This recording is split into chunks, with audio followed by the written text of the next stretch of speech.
భక్తులందరికీ నమస్కారం.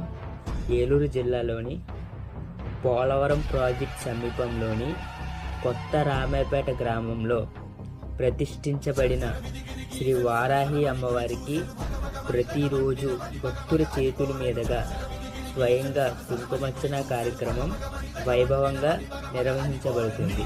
అలాగే ప్రతి పంచమి నాడు శ్రీ వారాహి అమ్మవారికి హోమం జరుగుతుంది. కావున భక్తులందరూ విచ్చేసి శ్రీ వారాహి అమ్మవారిని దర్శించి ధరించాలని మనస్ఫూర్తిగా కోరుతున్నాం. ఇట్లు మీ ఆలయ ధర్మకర్త గారపాటి హరికృష్ణ. సంప్రదించవలసిన ఫోన్ నంబర్ 7780155475.